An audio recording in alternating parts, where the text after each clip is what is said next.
Olá, pessoal, tudo bem? Pessoal, então na aula de hoje, nós vamos falar sobre as informações que devem conter nas demonstrações contábeis. Então, vai de encontro com o que fala a norma do CPC 26, que é o estudo das demonstrações contábeis, né? Então, é exatamente aquilo que é o objetivo da nossa disciplina, beleza?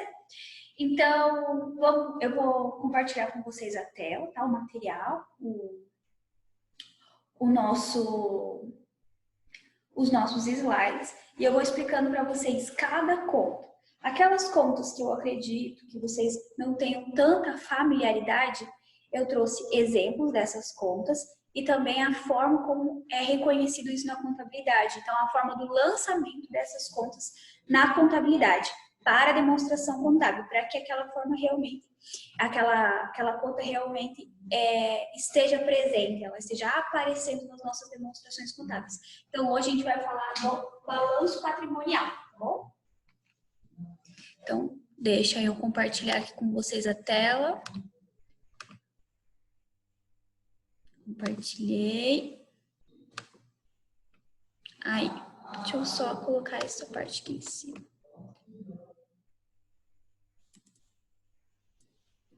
Então, vamos relembrar o que é o balanço patrimonial. Então, o balanço patrimonial, ele é uma das demonstrações contábeis primordiais, tá? Para uma empresa. Ele mostra de forma estática como está a empresa no final do exercício. Então, o que quer dizer isso? Quer dizer que no final do exercício, por exemplo, de 2020, nós vamos, analisando o balanço contábil no dia 31/12/2020, nós vamos saber o quanto a empresa tem de ativos, bens que são dela já, tá? Então que ela encerra a atividade de 2020 com bens que são dela.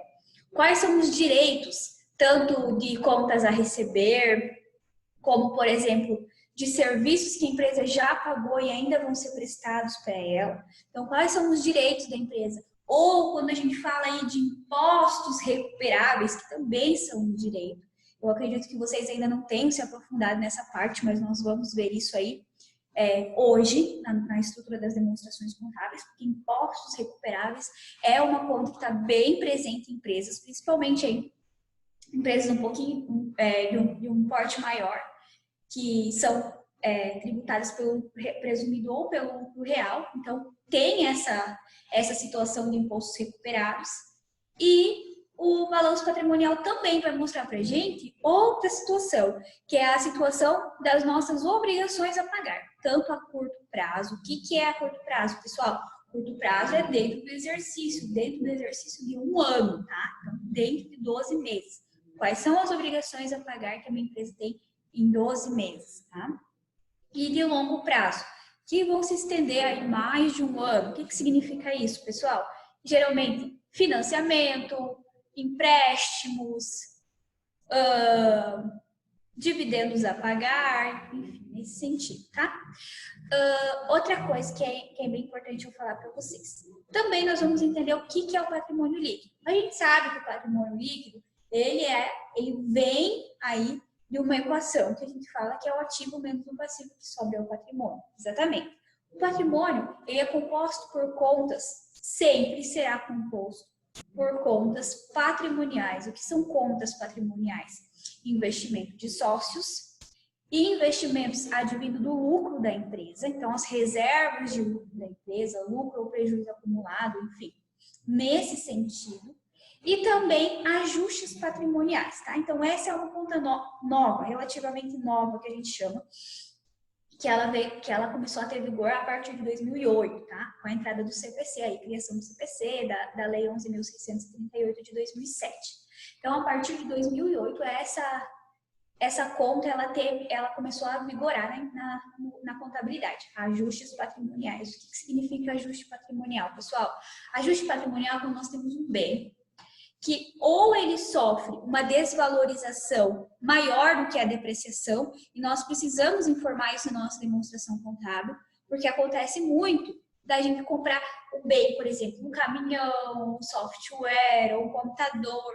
Hoje em dia, esse tipo de produto que a gente tem lá no imobilizado, esse tipo de bem, ele sofre uma desvalorização na maioria das vezes, muito mais rápida do que a depreciação que nós calculamos nele mensalmente e no fim uma depreciação acumulada do ano, né?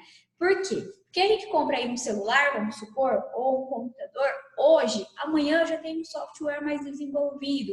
Então, acaba ficando obsoleto aquele que nós compramos há pouco tempo, muito mais rápido hoje em dia. A mesma coisa acontece aí com o investimento do tipo compra de um carro, de máquinas, então pode sofrer uma maior obsolescência desses bens. Quando sofrer uma desvalorização maior do que a depreciação acumulada, aí nós fazemos um ajuste patrimonial, ou seja, nós colocamos essa diferença de desvalorização que sofreu entre o que já foi depreciado e o que o bem realmente vale, uma conta chamada ajuste patrimonial, que vai lá no nosso PL, nosso patrimônio líquido, tá? Então, uma conta redutora, vai deduzir do patrimônio líquido. Outra questão também pode ser em caso de terreno, edifícios, que nós compramos um terreno, e esse terreno, quando a gente comprou, valia 150 mil, hoje em dia vale mais. Então, uma valorização, então um ajuste patrimonial a maior, tá? No nosso bem. Pode existir dessas duas formas. O cálculo para o ajuste patrimonial, as formas, os procedimentos de calcular tanto um aumento como uma diminuição do ativo, nós não vemos agora, tá? Nós vamos ver isso lá para o final do curso de vocês, lá em avançado, tá? Algumas coisas vocês vão vendo antes com outros professores.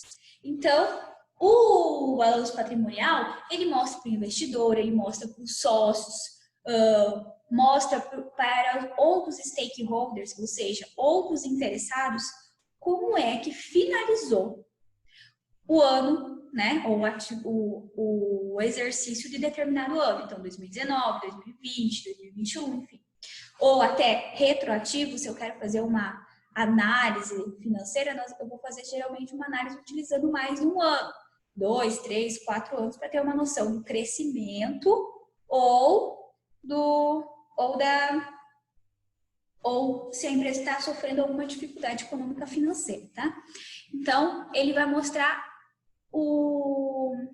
a situação econômica financeira da entidade no final do período. Então, como que a empresa fechou o ano?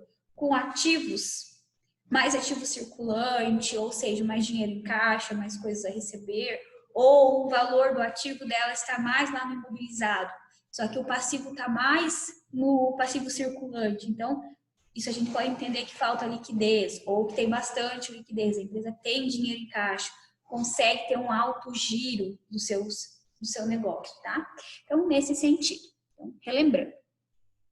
Então, o CPC 26, ele fala o seguinte, que o balanço patrimonial ele deve apresentar tanto ativos circulantes como não circulantes.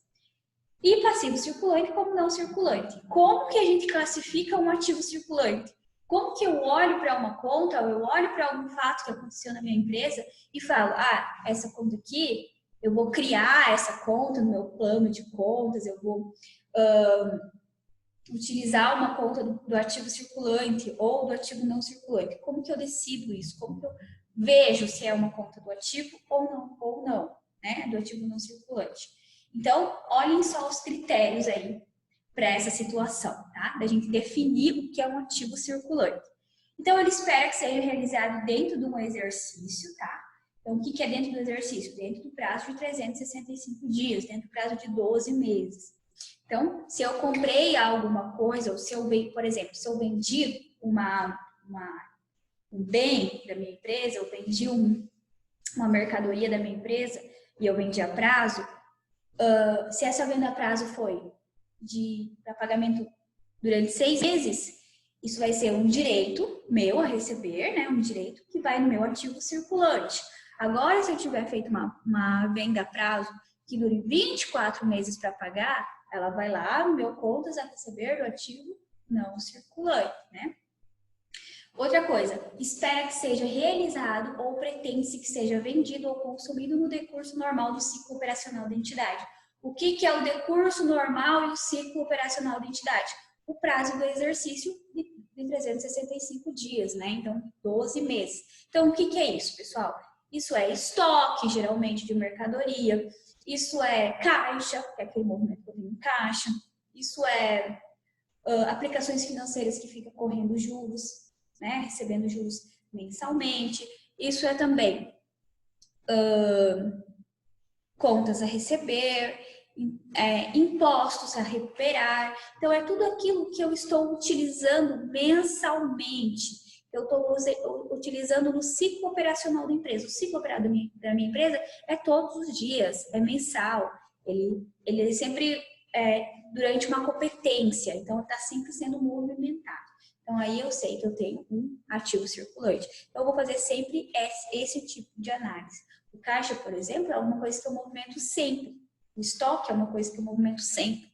A conta a receber, eu estou sempre colocando, adquirindo mais contas a receber e ao mesmo tempo eu estou tirando parte dessa conta a receber porque de fato eu estou recebendo esse dinheiro. Então é uma coisa que circula, ou seja, que está sendo realizado, que está sendo vendido, que está sendo movimentado durante o decurso normal dentro do ciclo operacional da nossa empresa, tá?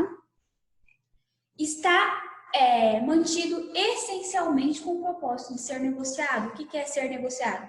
Comprado, vendido, recebido, feito um pagamento. Então, que esteja sempre em circulação, tanto de recebimento quanto pagamento. Recebimento, pagamento, recebimento, pagamento. Então, sempre nessa entrada. Então, outra vez, vamos pegar aí, podemos pegar também o caixa, o estoque, né? Então, o estoque, por exemplo, eu vendo um pouco de mercadoria, eu já vou lá e compro mais. Então, eu estou sempre fazendo essa entrada e saída de estoque, fazendo essa circulação, essa movimentação dessa conta dentro do ciclo operacional, ou seja, sempre fazendo esse giro, tá?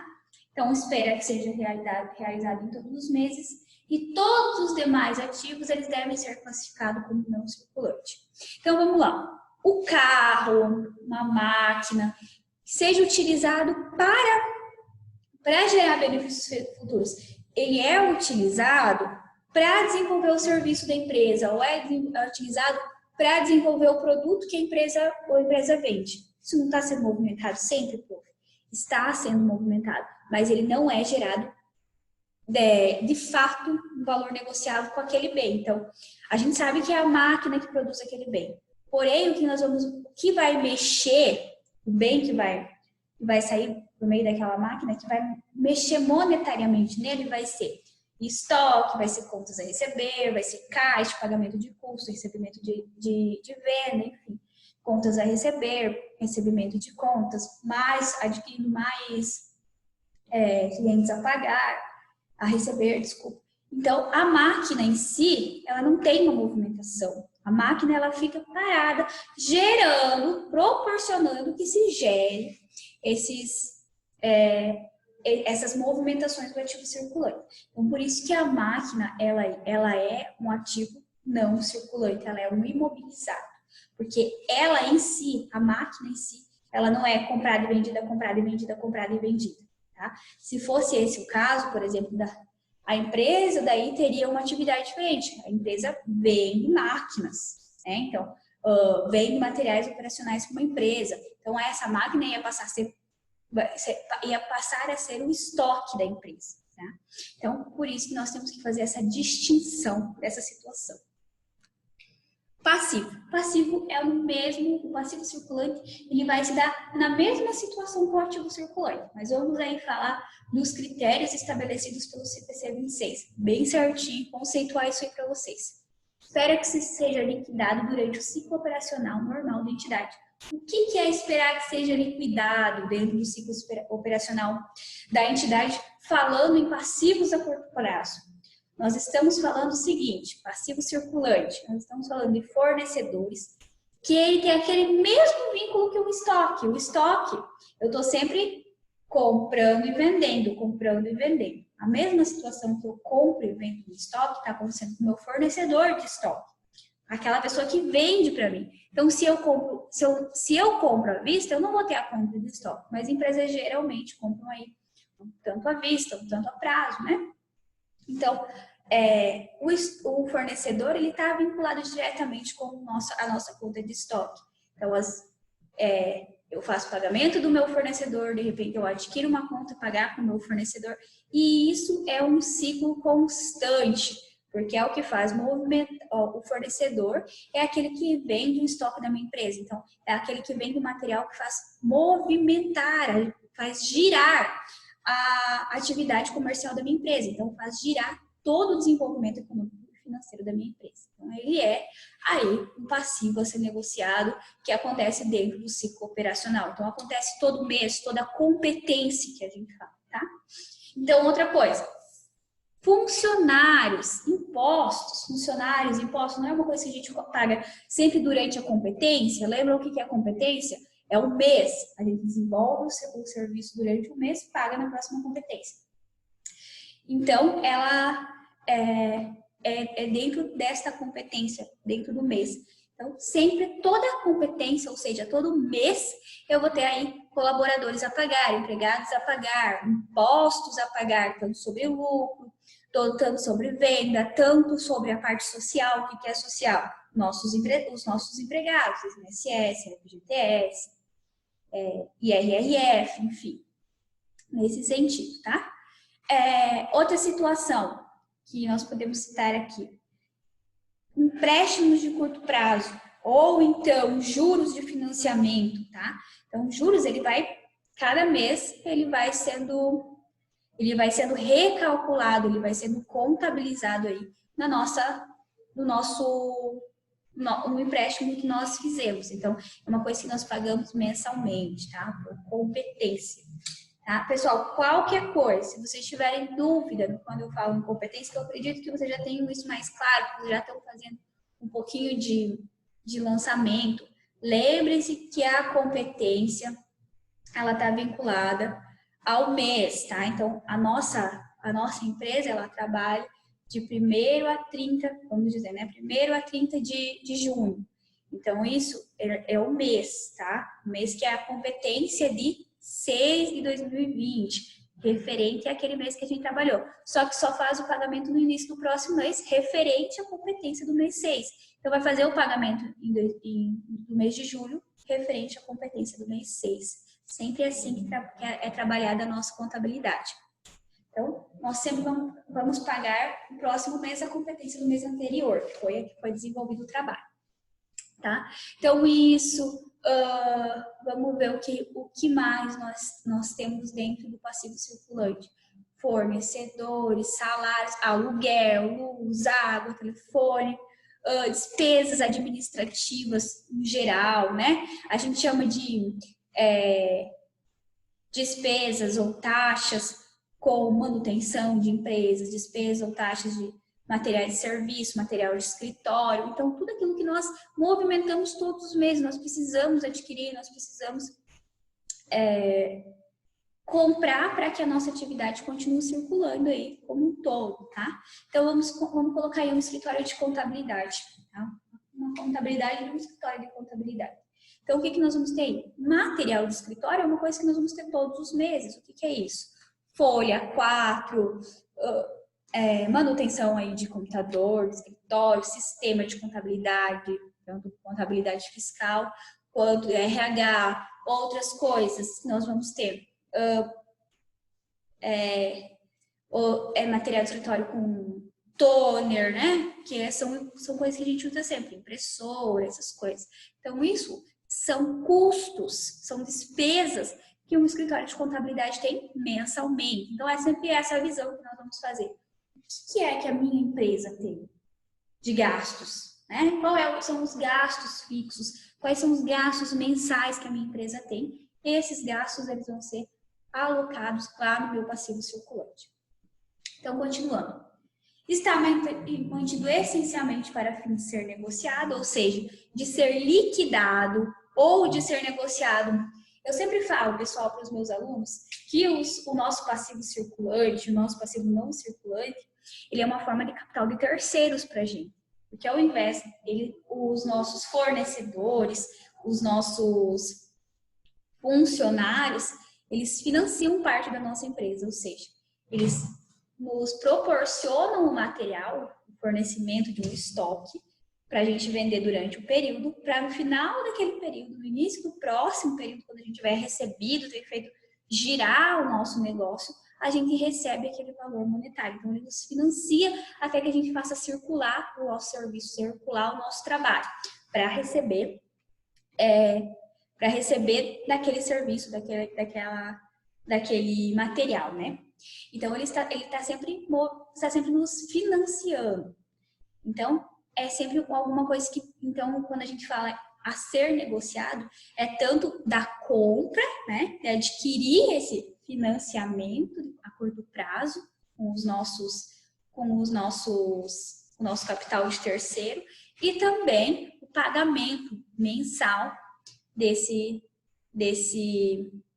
atividades, desses serviços que nós estamos adquirindo, tá? Então, é nesse sentido, sim.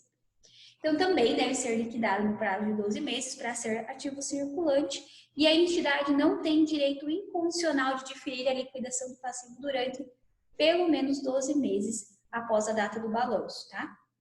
Então, a entidade, ela pode ficar negociando esses bens, pode ficar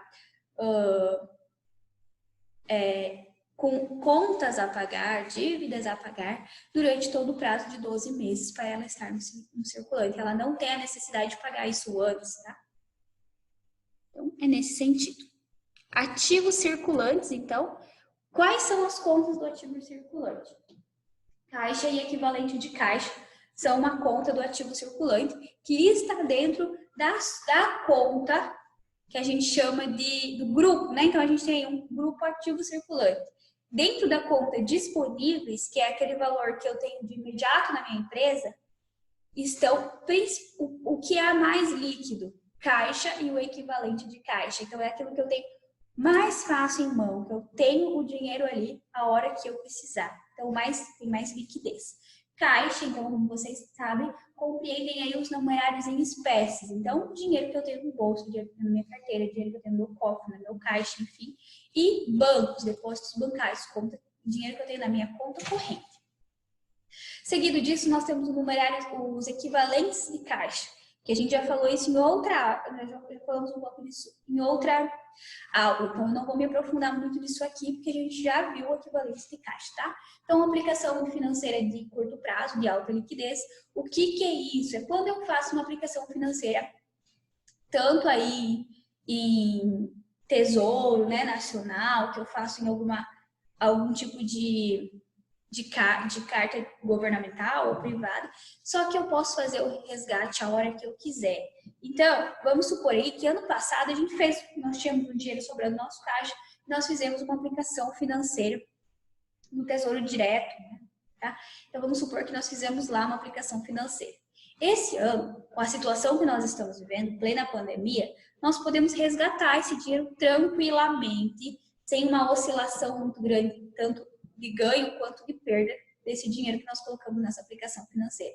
Isso significa que eu tenho um equivalente de caixa, ou seja, uma aplicação financeira que eu posso resgatar ao momento que eu quiser, que eu bem entender. Eu tenho essa situação, eu tenho essa facilidade. Diferente de quando a gente fala em ações de bolsa de valores, negociadas em bolsa de valores.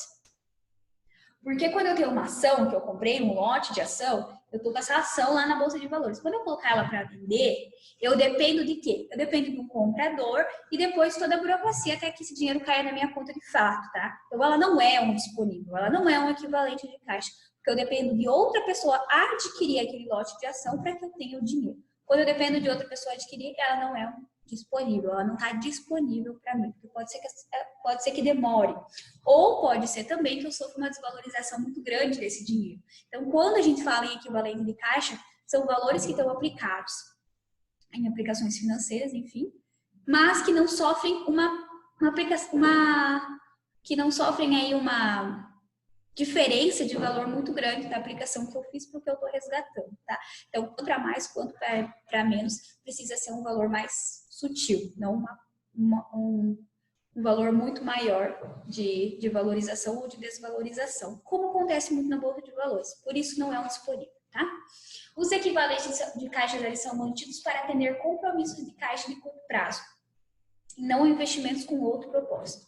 Outra coisa, os numerários em trânsitos. Então, o numerário em trânsito a gente já viu também na outra aula, que são depósitos que foram feitos ou ordem de pagamento que são feitos entre filiais e matrizes, que são feitos entre controlada e controladora, são feitas controladas, né, coligadas entre si, então, ou entre grupos econômicos de empresa que pertencem ao mesmo dono, tá? A mesma empresa.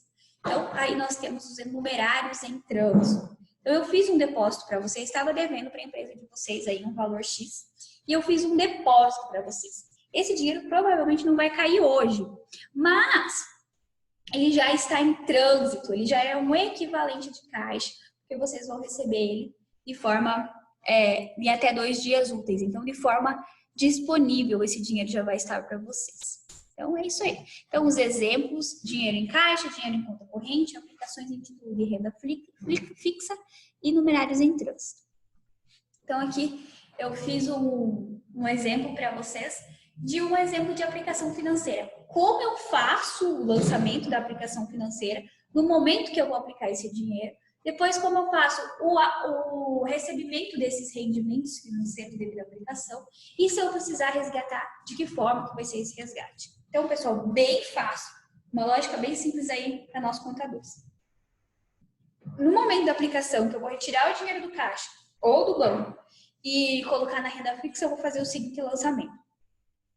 Eu vou fazer um débito em aplicações financeiras, tá? Então, ela vai ser, essa conta aí, ela vai ser provavelmente uma segregação, um viés, uma parte da conta banco, tá? Então, um valor de 100 mil reais. E um crédito na minha conta movimento, né? Na minha conta de crédito, na minha conta corrente, ou então na minha conta poupança, ou até no meu caixa, tá? Depende de onde você está tirando esse dinheiro para colocar na aplicação financeira. Então, sempre origem e aplicação de recursos, nesse sentido. Então, esse dinheiro estava parado em algum lugar. Aonde? No meu caixa, na minha conta corrente, minha poupança. De onde que eu estou tirando e aplicando na aplicação financeira vai ser o meu crédito. Tá? A apropriação do rendimento financeiro. Então, isso pode ser mês a mês, pode ser anualmente, como a empresa definir que vai receber esses rendimentos, né? Ela e o banco. Então, aqui, ó, esse tipo de rendimento é de 6 em 6 meses, tá? Então, vai fazer um débito em aplicação financeira, tá? Então, lá naquela aplicação financeira, dentro do ativo circulante, eu apliquei 100 mil, agora eu vou aplicar mais os juros que está rendendo essa aplicação. Então, né, mais aquilo que vai compor essa aplicação financeira, o porquê eu fiz aquela aplicação financeira. Então, em 6 meses, eu tive um rendimento de R$1.000 e um crédito em juros sobre aplicação financeira, que é uma conta lá do meu resultado. Conta do resultado são receitas, são advindas de receitas que vão lá depois na minha demonstração contábil, lá na minha DRE. Então, além das receitas normais da minha empresa, né, as receitas operacionais da minha empresa, advinda da minha atividade principal, né, então vamos dizer lá, comercialização, vendas aí de produtos cosméticos, eu também faço aplicação financeira com o valor que eu tenho parado na minha empresa. Então, depois eu vou ter lá uma receita financeira, tá? Que vai um pouco mais abaixo da DRE. Enfim. E depois, vamos supor que aconteceu da gente fazer essa aplicação financeira e esse ano nós estamos aí no meio dessa crise, dessa pandemia. Então, nós vamos ter o resgate, vamos fazer o resgate desse valor que nós aplicamos. Então, a gente vai fazer um débito na conta movimento, porque a gente está resgatando aquele valor que estava na aplicação financeira para o banco. E essa conta, essa aplicação financeira vai deixar de existir. E vamos fazer um crédito aí em aplicações financeiras, porque ela vai parar de existir, a gente vai anular ela, tá? Então, aqui, pessoal, se vocês forem ver, não vai bater os valores ali, né? Porque eu fui colocando valores aleatórios. Mas seria o resgate dessa aplicação financeira, por exemplo, podia ser 101 mil reais, tá? Então não tá esse valor. Mas também nós temos que descontar aí uma coisa chamada o imposto de renda que a gente paga sobre esses juros, tá? Então a gente paga um pouco de imposto sobre o lucro que nós tivemos na nossa aplicação financeira. Já é resgate, geralmente é pago na fonte, tá? Ativos financeiros. Então, muitas pessoas têm dúvidas. O que é o meu ativo financeiro, prof? Então, o ativo financeiro é basicamente aí as nossas aplicações financeiras. Nós temos um CPC para falar somente disso, que é o CPC 48. Então, ele compreende o quê? Títulos públicos e privados de renda fixa, que é o que nós falamos ontem, e também títulos de renda variável, que são ações. Então, os títulos públicos e privados de renda fixa são aquele tipo de aplicação financeira que eu dei o exemplo do slide anterior, tá? Então, eles estão disponíveis porque eu posso fazer o resgate a qualquer momento. E eu também vou estar recebendo juros mensalmente ou semestralmente desse bem, conforme dessa aplicação, conforme eu defini aí com o banco. Mas as ações, elas não funcionam dessa forma. As ações, é algo instável. Então, você não coloca o dinheiro lá numa empresa e espera que esse bem, você pode esperar, né? Mas não acontece de fato. Que esse bem se valorize mês a mês, que você vai aumentando, né? Vai captando esse dinheiro para você. Ou que todo mensalmente, ou no final de 6 meses, você vai receber dividendos, ou de um ano. Então, tudo depende de como estiver aí toda a situação econômica do país em que você investiu, da empresa que você investiu. Então, vamos supor lá que, por exemplo, nós tínhamos aí uma empresa que tinha uma base muito segura de investimentos, que é a Vale, né? Mas aconteceu há 2 anos atrás, se não me engano, 2 a 3 anos atrás, aquele fato de que estourou as barreiras, né? E era a propriedade da Vale. Então, as ações que estavam lá em cima despencaram, né? Então, nesse sentido, as ações elas vão estar no nosso ativo circulante porque elas geralmente têm uma movimentação aí durante 12 meses, tá? Mas elas não estão no nossos disponíveis porque de fato não é um dinheiro disponível. A gente aplicou e esse dinheiro só o mercado financeiro, só todo um contexto nós vamos saber se esse dinheiro ele vai estar disponível para a gente se a gente quiser fazer um resgate no momento que nós quisermos fazer o resgate. Então, não é algo seguro, não é algo disponível para a gente, tá? Então, exemplos de título de renda fixas, letras do Tesouro Nacional, certificado de depósito bancário, então é a nossa conta corrente aí, notas do Tesouro Nacional e debêntures. Pessoal, rapidamente aí falando de debêntures. O que são debêntures? Debêntures é quando nós temos uma empresa, então vamos continuar aí nessa linha de uma empresa de cosmético, tá? Vamos continuar falando disso aí. Nós temos uma empresa de cosmético muito bem estruturada, com um valor econômico muito bom, já há muito tempo no mercado, e nós temos caixa, bastante caixa, tanto que nós temos aplicações financeiras, nós temos um nível de liquidez muito grande, ou seja, nós temos dinheiro em caixa, em conta, muito mais que nós temos passivos a pagar. Isso significa que a nossa atividade principal ela não está vinculada à financeira, né? Então empréstimos para outras empresas. Porém, nós acabamos fazendo esse tipo de atividades, emprestamos para um parceiro nosso, ou uma empresa que está coligada com a gente, ou seja, que a gente tem uma participação naquela empresa, nós emprestamos dinheiro, fazemos esse financiamento, esse empréstimo. Então, toda vez que uma empresa, que a atividade dela não é financeira, tá? Que não é de banco, não é instituição financeira, enfim, nesse sentido, ela faz empréstimo para uma parceira, para uma interessada, para uma coligada, controlada, ou dentro do mesmo grupo econômico, essa empresa, ela faz esse empréstimo, e a empresa pela qual ela emprestou não paga aí o financiamento. A gente chama do pagamento de debêntures, que é os juros sobre aquele empréstimo. Então, vamos dizer que a gente emprestou R$3.000 para uma empresa e essa empresa vai devolver para a gente 5. Esses R$2.000 equivalem a juros, eles são chamados aí de debêntures, tá bom? Contas a receber. Contas a receber, então, falar de forma bem rápida, porque eu acredito que essa vocês já tenham tido mais contato e vão ter contato sempre, tá? Então, contas a receber por vendas a prazo de produtos acabados. O que é produtos acabados? Eu tenho uma indústria e eu me comprometo em fazer portas a vender, tá? Então, o produto acabado é eu desenvolver, produzir, fabricar aquela porta para vender. O produto está acabado, está pronto. Contas a receber a prazo de mercadoria. Então, eu sou uma loja de cosméticos que vende cosméticos de outras marcas. Então, é uma lojinha aí, né, comum, compro esmalte e tal. Então, essa é a minha mercadoria. Minhas contas a receber desta mercadoria aí que eu comprei, já comprei pronto e só revendo, tá? E contas a receber de vendas a prazo de serviço. O que é isso? Presto serviço aí de internet, presto serviço de auxiliar para mexer no sistema, enfim. Então, é uma contas a receber que eu tenho desse meu serviço que eu pago. Então, ela pode ser subdividida, como também pode ser contas a receber de matéria-prima, tá? Então, se eu, além de vender o produto acabado, também posso vender só a madeira da porta, ou o parafuso, ou o material que eles usam para fazer um enxerto na porta, deixar ela mais grossa, mais firme, também posso vender isso a prazo, tá? Então, depende qual é o bem que você vai vender. Então, isso é tudo coisas que nós temos que analisar para começar a fazer uma contabilidade de uma empresa, para analisar se realmente aquelas contas que compõem o balanço estão espelhando, estão refletindo aquele serviço, aquela atividade da empresa, tá? Continuando, então. Então, aqui, ó, eu fiz o lançamento de contas a receber, tá?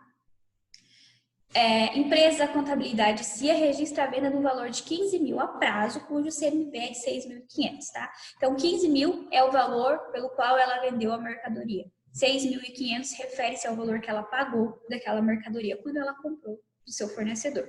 Então, um débito em contas a receber, que vai ser um débito lá no meu ativo, aumentando o meu ativo, porque eu vou ter 15 mil lá nas minhas contas a receber, o direito, tá? Crédito em receitas de vendas a prazo. O que é receita de venda a prazo? O crédito é o ato de eu creditar receitas, está aumentando o valor do meu resultado, está aumentando o valor da minha conta de receitas, que vai lá para a minha DRE. Então, vocês estão entendendo aqui, ó, um débito, meu ativo, porque está aumentando o valor do meu direito, e um crédito das minhas receitas, porque está aumentando o valor aí das receitas total da minha empresa, tá? Então, esse bem de receitas, que é uma coisa positiva, vai lá para a minha DRE, e esse aumento do ativo são contas a receber, que é um direito que vai lá para o meu ativo. Então, esse primeiro lançamento aí, ele refere-se a coisas positivas que estão acontecendo na minha empresa, tá? Aí, por segundo, nós vamos fazer aí o reconhecimento da baixa do estoque e do pagamento desse estoque, do custo da mercadoria vendida. Ambas também vão corresponder tanto ao balanço patrimonial como à DRE, sempre fazendo essa ligação, tá? Então, eu vou fazer um crédito, sempre começa com débito, pessoal, então desconsiderem aí que eu coloquei um crédito no meio, tá? Mas vamos fazer do lado inverso. Eu vou fazer um débito em CMV, custo da mercadoria vendida. Isso quer dizer que eu estou aumentando as minhas despesas lá nas minhas contas de resultado. Contas de resultado são aquelas que compõem a minha DRE, tá? Então, eu estou aumentando lá minhas contas de despesa, fazendo um débito naquela conta, aumentando ela. Então, um débito no meu CMV, que é custo da mercadoria vendida, ou seja, o valor pelo qual eu paguei sobre aquelas mercadorias que foram vendidas a esses clientes. Então, equivalem a 6.500, tá? E o crédito no meu estoque, ou seja, está saindo 6.500 do meu estoque. Antes eu tinha 10 mil de estoque, agora eu já não tenho mais, saíram 6.500. Eu dou abaixo do meu estoque, passo abaixo do meu estoque de forma financeira, tá? Então, aqui eu coloquei para vocês que, além das contas a receber, nós temos também a provisão para crédito e liquidação duvidosa. Então, geralmente quando nós já entramos na justiça com aquela empresa, mas os sócios, a empresa não tem nada no nome, não tem muito rendimento, então acaba que essa conta é praticamente uma conta perdida. Então, para que no nosso balanço não apareça aí que nós temos um total de 100 mil reais a receber, mas de fato nós sabemos que 30 mil desses 100, que compõem esses 100 mil, são contas que não estão relacionadas ao nosso, que provavelmente não vai render aí valor econômico para a nossa empresa, nós temos que fazer essa provisão, que provavelmente, possivelmente, nós vamos ter essa perda, tá bom? Então, como que a gente faz essa provisão? A gente faz um débito na despesa, então, ela refere-se a uma conta de resultado que vai lá na nossa DRE no final do período, tá? Com o valor da nossa conta de provisão e um crédito em conta, na conta de provisão de crédito e liquidação duvidosa. Bom, pessoal, só vou dar um pause aqui rapidinho e colocar o meu note para carregar. Voltamos então.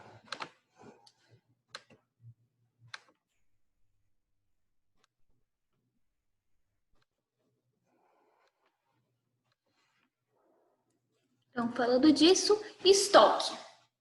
Então, o estoque, pessoal, ele depende do qual é a nossa atividade principal e o que nós consideramos estoque, ou seja, o que nós consideramos que são materiais que dizem que eu utilizo para fazer a venda da minha atividade principal ou prestar o serviço da minha atividade principal. Então, eu coloquei ali, ó, mercadorias, compra de terceiro e é destinadas à venda. Então, se eu tenho aí uma empresa de cosmético, como eu falei antes, eu vou ter o estoque de batom, o estoque de rímel, o estoque de shampoo, o estoque de base, o estoque de perfume, o estoque de esmalte, tá? Então, para cada um dos meus produtos.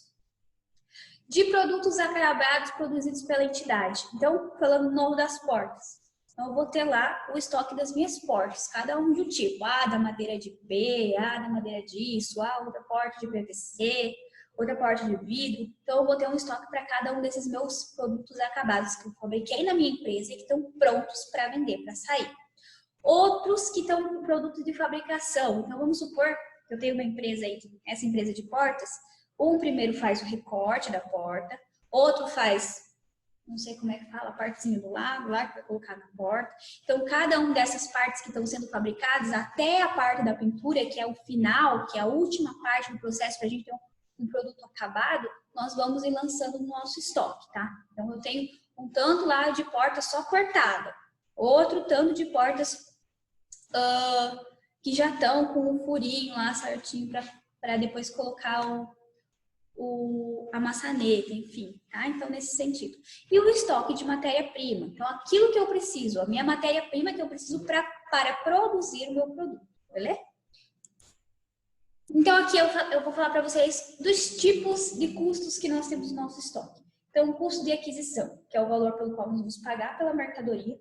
E se nós vamos pagar impostos em cima desse valor, que compõem esse valor.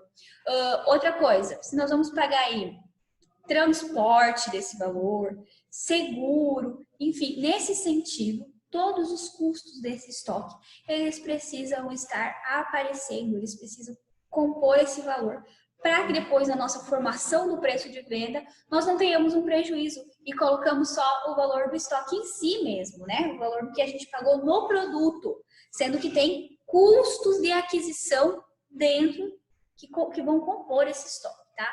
O custo de transformação, ou seja, o que é o custo de transformação? Geralmente está ligado à mão de obra, né? E quem transforma o bem, geralmente são pessoas, ou então a máquina, uma máquina, né? Então, o custo de manutenção daquela máquina, enfim.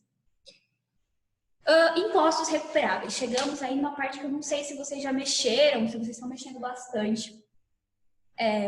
No dia a dia, nas atividades de vocês, da contabilidade no ano que vocês estão, né? Então, vamos lá. Quais as empresas têm direitos a imposto recuperável? Então, muitas pessoas pensam, pronto, toda empresa tem direito a esse tal de imposto recuperável, que está lá no ativo, que é um direito da empresa? Não, pessoal. Empresas do lucro real e do lucro presumido, elas têm essa escrituração fiscal e têm direito a essa restituição de imposto. As empresas que são, por exemplo, os MEIs e o Simples Nacional, eles pagam um imposto simplificado, que é unificado, que a gente fala, um único imposto.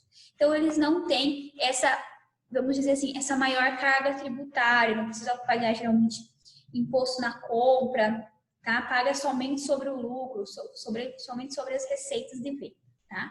Então, por isso que o PIS, o CONFINS, o ICMS, caso for o caso, eles já estão, eles já compõem o Simples, já compõem o imposto unificado, tá?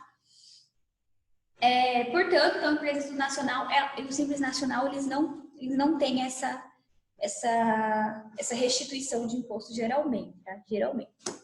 Aí, como que se dá como que dá vida? Como uma empresa começa a ter imposto recuperável?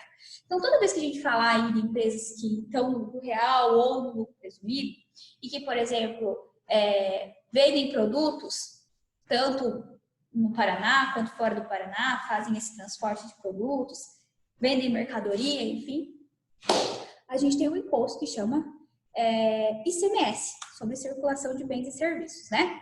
Então, esse ICMS, a empresa ela vai pagar tanto na compra de uma mercadoria, tá? Ela tem que pagar esse imposto na compra da mercadoria. Vamos falar lá que na compra da mercadoria, o ICMS para essa empresa seja de 12%.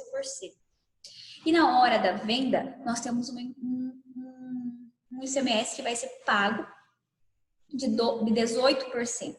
Então, esse ICMS que já foi pago, que a gente fala que foi pago adiantado, nós adiantamos ao governo esse valor, essa empresa tem direito de utilizar isso na hora de calcular o seu imposto da venda, tá? Sobre os 18%. Então, eu trouxe um exemplo para vocês disso aí. Vocês vão ver isso mais para frente lá com o professor de tributário. Estou falando para vocês de uma forma bem simplificada, tá? Para vocês só entenderem um pouquinho da linha de raciocínio da lógica desse imposto recuperável. A empresa Contabilidade CIA deve pagar a quantia de R$1.000 de ICMS em uma venda, mas ela possui um valor de 250 de saldo a recuperar. 250 refere-se ao quê? Ao valor de compras que ela fez de determinado produto, de determinada mercadoria, que ela já pagou nessa compra. Então, ela comprou um tanto, uma quantidade de produto e pagou R$250 já de ICMS. Então, esses R$250 que foram pagos já na compra, antes dela de fato exercer a venda desses produtos, ela já adiantou esse valor para o governo, ela já pagou um imposto, vamos dizer assim, adiantado, tá? E daí depois ela pode pegar esse imposto que ela já pagou, referente aos R$250, e abater dos impostos que ela tem a pagar sobre a venda. Então vai ser o seguinte, R$1.000 de impostos a pagar, menos os 250 que ela tem aí de impostos a recuperar, que é um direito, tá? Então, nós vamos ter R$750 de imposto final. Então, já é deduzido. Então, eu trouxe para vocês um exemplo de lançamento. Aquisição de um celular para revenda. Os valores de tributos abaixo são aleatórios apenas para demonstrar o registro contábil. Então, eu coloquei de forma aleatória, tá? Então, vamos supor que eu paguei por esse bem, tá? R$400, beleza? Então, entrou um débito lá no meu estoque no valor de R$400. R$400 é o valor do bem, é o valor do celular que eu adquiri. Aí eu paguei mais um ICMS a recuperar, tá? Então, entrou também um débito na minha conta. Um débito por quê? Porque eu fiz o pagamento do ICMS de R$50 que vai entrar como um crédito para mim, tá? Então, vai ser o quê? Um débito, saiu do meu caixa, porém entrou como um direito para mim, impostos a recuperar, ICMS a recuperar. Também paguei um PIS a recuperar no valor de R$20. Então, a mesma coisa. Saiu do meu bolso R$20, mas entrou lá no meu artigo como um direito, que é o ICMS, o PIS a recuperar, e a mesma coisa o COFINS. Então, somando 50 de ICMS, 20 de PIS e 30 de COFINS, eu paguei R$100 a mais. Então, o total, o meu estoque de 400, mais tudo que eu paguei de imposto, o valor que eu paguei ao meu fornecedor foi um crédito de R$500, tá? Então, o que eu devo para o meu fornecedor é R$500 já com o imposto embutido. Só que esses R$100 que eu vou pagar de imposto para o meu fornecedor, eu tenho direito de depois abater lá nos meus impostos na hora da venda. Então, é simplesmente isso, pessoal. Parece complicado, mas não é. Ativos não circulantes, então vou falar aí mais rapidinho, porque já está acabando o nosso tempo. Investimentos em coligadas controladas, investimentos avaliados pelo método de equivalência patrimonial, tá? Então, o que significa investimentos em coligados e controlados? A gente vai ver mais para frente, lá em avançado, que existem formas da gente fazer investimentos em outras empresas, tá? Geralmente acontece em empresas de capital aberto, tá? Mas não é regra, pode acontecer em empresas normais, por cotas, sociedades LTDA, sociedades simples, enfim. Então, um investimento em uma coligada e uma controlada significa quando uma empresa, tá? Uma empresa normal, compra de 20 a 50% do capital rotante de uma empresa. Então, são referentes às ações ordinárias de uma empresa. Então, isso dá o direito dessa empresa que comprou essas ações ordinárias de 20 a 50%, dá o direito a voto e dela ter influência significativa sobre todo o processo operacional, processo financeiro daquela empresa, administrativo, enfim. Por quê? Porque essa empresa torna-se sócia aí, uma das sócias majoritárias dessa empresa que ela adquiriu capital, que ela detém capital. Então, esse tipo de investimento, tá? Então, compra de ações ordinárias, a empresa que você é dona, compra ações ordinárias de uma outra empresa, é um investimento em uma empresa. Então, ela passa a ser sócia, passa a permanecer dentro do mesmo grupo econômico daquela empresa que você adquiriu capital, né? Adquiriu cotas ou então ações. Esse ato de adquirir ações dessa empresa, ela dá uma coisa chamada dividendos, né? Rende dividendos. Se a empresa que você adquiriu ações tiver lucro, rende dividendos, então, que é o lucro distribuído para os sócios. E também ela rende uma avaliação desse capital investido. Então, vamos dizer que eu investi 100 mil reais numa empresa e comprei 30% das ações ordinárias. Passei a ser uma das acionistas majoritárias dessa empresa. Ela tem influência significativa sobre essa empresa. Eu posso votar nessa empresa, eu posso falar sobre toda a parte operacional, financeira, posso dar pitacos sobre toda essa gestão da empresa, tá? Então, eu vou colocar lá no meu ativos não circulante um investimento em uma coligada, vamos colocar lá Coca-Cola, valor 100 mil reais. Essa empresa, no final do período que eu investi, eu tinha 100 mil reais lá no capital social dessa empresa, lá nas ações dessa empresa, que estava compondo o patrimônio líquido dela. No final do ano, essa empresa, ela teve um lucro de 100 mil reais, tá? Esses 100 mil reais é da empresa, esse lucro. Só que 30% desses 100 mil reais é meu, né? É uma valorização da minha parte dessa empresa. Então, se eu investir 100 mil reais, no final do ano, essa empresa teve mais 100 mil reais de lucro, aumentou o capital dela, certo? Como eu sou sócia, como eu detenho parte do patrimônio líquido dessa empresa, esses 30 mil reais, eu vou fazer aí uma avaliação do meu investimento, vou aumentar o meu investimento, que iniciou com 30, no final do período foi para 130. Então, começou com 100 mil, no final do período ele aumentou, teve uma avaliação que a gente chama de equivalência patrimonial para maior, né? Valorizou esse meu investimento em 30 mil. Assim como também se a empresa sofrer prejuízo e diminuir o patrimônio líquido dessa empresa. Então, vamos supor que ela tenha tido um prejuízo de 100 mil reais. Então, parte desse prejuízo é meu. 30 mil reais, o prejuízo é eu que arco, porque eu investi 100 mil reais naquela empresa. Então, isso quer dizer que 30% desse valor, 30 mil, vai ser debitado aí, vai ser creditado desse meu investimento. Então, eu fiz um investimento de 100, agora ele vale 70 apenas, tá? Então, é nesse sentido. Propriedade para investimento, tá? Isso quer dizer o quê, pessoal? Propriedade de investimento são propriedades que uma empresa compra para gerar movimentação, outras movimentações que não compõem a atividade principal da empresa. Então, isso quer dizer que, por exemplo, nossa empresa aí de cosmético. A gente tem uma empresa bem estruturada e compramos 3, 4 salas comerciais de um prédio novo que começou. Então, essas propriedades, 3, 4 salas comerciais, elas estão ligadas aí à locação, tá? Para a gente render outras receitas para a empresa. Então, propriedade para investimento. Para investir o nosso dinheiro da empresa aí, não ficar parado, nós compramos essa propriedade e colocamos também para alugar ela, tá? Então, é uma propriedade que foi comprada pela empresa para fins de investir o dinheiro, beleza? Ativos imobilizados, então, falando de forma bem geral, tá aí o que representa terreno, edifício, veículo, máquinas, móveis e utensílios, tá? Ativos intangíveis, então ativo intangível é aquilo que são bem incorpóreos, ou seja, que a gente não pode pegar. Então vamos supor aí que o patrimônio líquido de uma empresa, falando em sentido físico, ele vale 100 mil reais. Mas se a gente for colocar para o mercado pagar esses 100 mil reais, eles vão achar muito barato.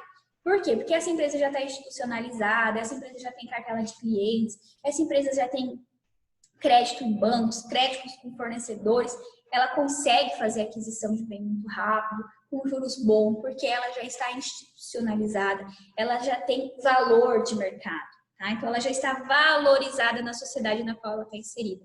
Então, fisicamente, olhando os bens dessa empresa, ela valeria 100 reais, 100 mil reais. Mas eu posso vender ela tranquilamente por 150 mil. Esses 50 mil que estão intrínsecos, que não são físicos, eles são ativos intangíveis da empresa. Bom? Que eu coloquei várias coisinhas, tá, pessoal? Mas é basicamente isso que eu falei para vocês. Ativo não circulante mantido para venda e operações descontinuadas. O que é isso, pessoal? Quem rege as operações descontinuadas é o CPC 31. Então, o que quer dizer isso? Vamos continuar pensando aí na nossa empresa de cosmético. Nós temos uma empresa de cosmético, tudo certo, mas nós queremos fazer aquisição de bens, tá? Que nós vamos manter na nossa empresa, lá no nosso ativo não circulante, para venda. Só que não é a atividade principal da nossa empresa. A nossa atividade principal da empresa, ela é cosmético. Nós vamos adquirir cabeça de gado. Tá? Então, vamos comprar a cabeça de gado para deixar na nossa empresa somente para venda, somente para negociar elas. Tá?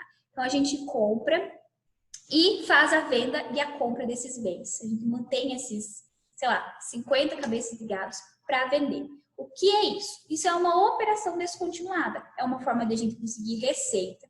Um ativo que nós temos mantidos para venda na nossa empresa, que é a cabeça de gado, e operações descontinuadas, ou seja, receita que nós vamos receber através de uma operação que não é a atividade da empresa, não é a atividade principal da empresa. Então, muitos de vocês tiveram dúvidas em relação a isso. Então, é basicamente isso aí. A mesma coisa quando uma empresa compra soja, sacos de soja, para lá na frente, quando ninguém vai chegar para vender e o soja estiver em alta, ela vender aquele saco de soja que ela tem guardado.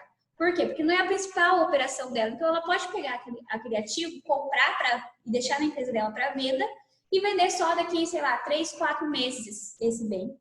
Porque não é a operação principal dela. Ela está girando outra coisa e depois ela vai vender esses sacos aí só para saco de sojas, só para uma operação descontinuada da empresa. Passivos. Então, fornecedores vai ser da mesma forma que a gente falou aí no nosso estoque. Vou falar bem rapidinho para vocês, senão esse vídeo vai ficar muito longo. Então, representa as dívidas oriundas de compras a prazo de bens e serviços.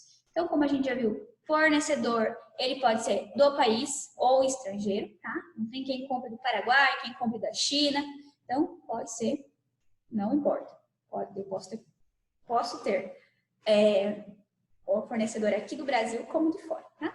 Fornecedores de estoques, fornecedores de mobilidade e fornecedores de serviços.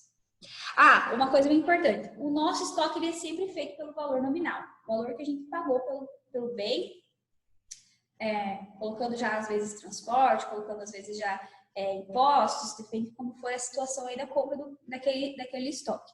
E geralmente não incide juros, tá? Sobre esse bem. Juros a gente sempre vai falar quando a gente falar de empréstimos, financiamentos, enfim.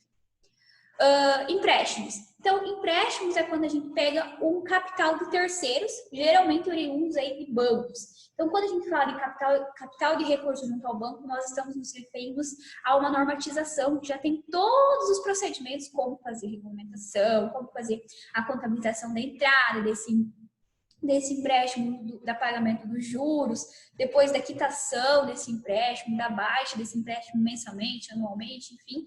Quem fala isso aí, quem rege isso aí é o CPC 41, tá?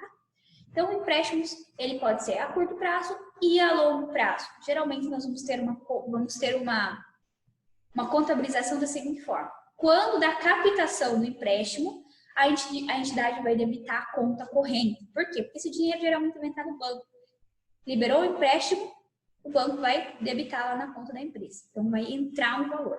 E vai creditar passivo, lá empréstimos a curto prazo, empréstimos a longo prazo, no Banco do Brasil, no Banco Bradesco, pelo BNDES. Então, você vai explicar isso bem certinho lá quando você for fazer a contabilização. Vai falar quantos meses, vai colocar aí quanto foi o valor do empréstimo, quanto vai pagar, para você ter uma noção de juros, tá? Então, tudo certinho. E como a gente vai fazer o pagamento mensal, anual desse bem, tá? Encargos financeiros do empréstimo são registrados na contabilidade mensal. O registro é um débito em despesas financeiras na DRE, então, ou seja, eu estou aumentando as minhas despesas, esse valor vai lá na minha DRE no final do período, e também um crédito de juros a pagar no passivo, tá? Então, vai lá no meu passivo também os juros que eu ainda vou ter a pagar até eu terminar o empréstimo o pagamento do meu empréstimo. Provisões. Isso aqui também é uma coisa que eu quero falar com vocês, porque eu acredito que talvez vocês não tenham começado a desenvolver contabilização de provisões. Então, para que vocês entendam melhor essa informação que deve conter no balanço patrimonial, eu vou falar com vocês sobre isso, tá? Então, o que são as provisões? As provisões, elas estão relacionadas a processos fiscais, trabalhistas, cíveis, que estão lá descritos no CPC 25. Toda vez, quando é que a gente registra uma provisão? Pô, para que se registra uma provisão? Então, olha, eu coloquei para vocês. A entidade registra a provisão quando há probabilidade de perda provável. Lembra que a gente falou lá da provisão para créditos de clientes duvidosos? Aquilo é uma provisão de que possivelmente, bem provável, nós não receberemos daquele nosso cliente, tá? Então, outra coisa, e o registro contábil, ele deve ser um processo que realmente se efetive, representado por um débito em despesa e um crédito no passivo. Então, essa é a mesma coisa, tá?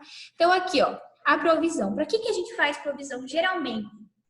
Que sempre se faz provisão de férias, provisão de imposto, provisão de folha de pagamento e provisão de rescisão.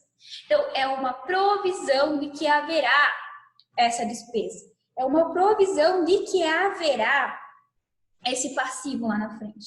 Então, pensem, eu tenho 10 funcionários registrados. Eu faço uma provisão de férias para esses funcionários. Por quê? Para que o meu balanço, para que das minhas demonstrações contábeis, aquele dinheiro, eu já saiba que se eu tenho 10 funcionários, tanto vai ser de férias. Vamos dizer lá, 10 mil reais eu vou ter que pagar durante o ano de férias. Então, eu já faço uma provisão para aquela perda, para aquela despesa, para que no meu não mostre lá que eu tenho um passivo a pagar de 10 mil reais, sendo que nós temos outros possíveis pagamentos que nós vamos fazer durante o ano, mas que ainda não aconteceram de fato. Então, a gente faz provisão. Então, ó, vamos falar o seguinte. Passou a competência do mês de julho, certo? Passou junho, nós fazemos o pagamento do salário dos nossos funcionários aí até o quinto dia útil do mês de julho. Porém, a gente já provisiona a folha de pagamento do mês de julho, porque a gente sabe que nós temos aqueles funcionários a pagar e que nós vamos pagar eles no início de agosto, mas a gente já faz a provisão dessa folha de pagamento. Mesmo que possa acontecer uma rescisão, mesmo que possa acontecer que um colaborador vai se machucar e vai ser afastado da empresa, por exemplo.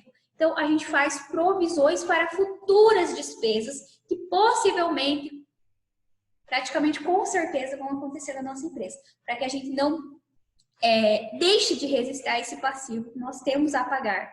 Nós vamos ter a pagar, que a nossa empresa tem a pagar se ela continuar nesse mesmo ritmo, tá? Então, é nesse sentido. Então, aqui eu trouxe uma provisão para vocês de 13º salário.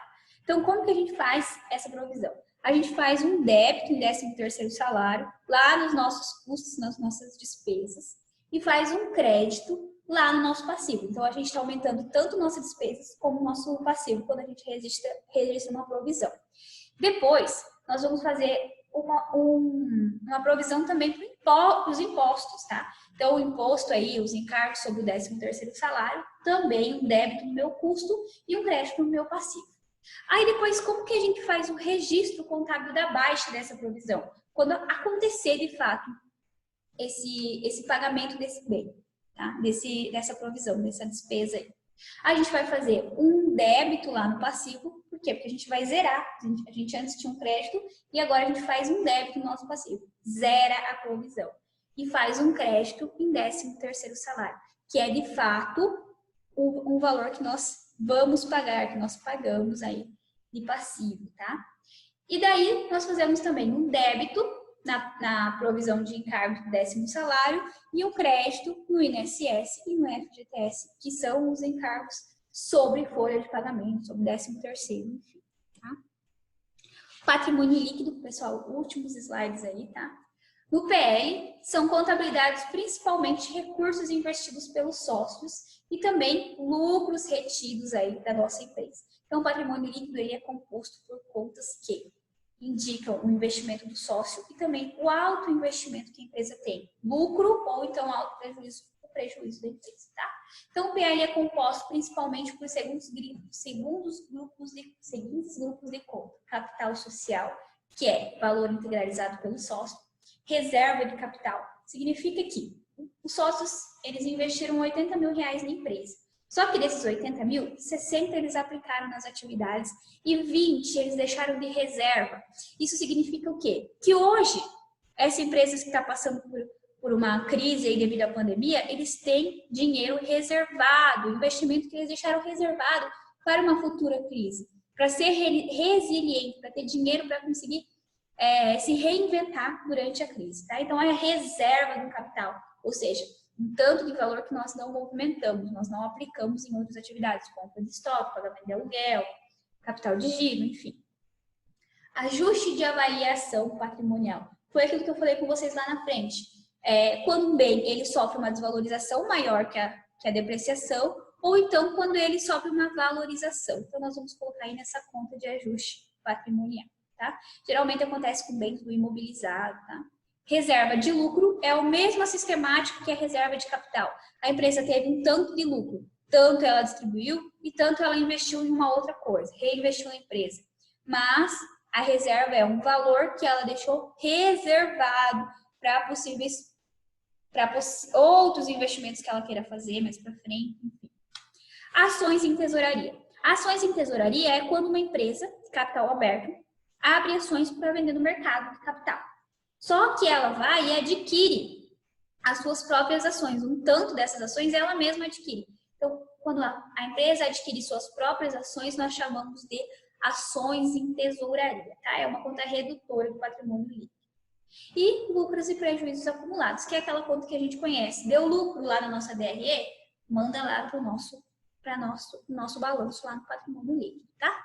Então, é isso, pessoal, se eu não me engano. Aqui eu coloquei o capital social, ele é constituído ou aumentado geralmente diante a contribuição dos sócios, então quando eles injetam um novo valor de investimento. Transferência de dívidas, então quando a empresa ela adquire mais dívidas ou ela transfere uma dívida para outra empresa que aumenta o capital dela. Incorporação de recursos de reserva do capital, de reserva de lucros ou advindo de lucros acumulados. Então é isso aí, pessoal. Eu postei lá para vocês no Classroom, junto com essa aula, a atividade de hoje, tá bom? Então, a data da entrega é para a próxima quarta-feira, até as 23h59, beleza?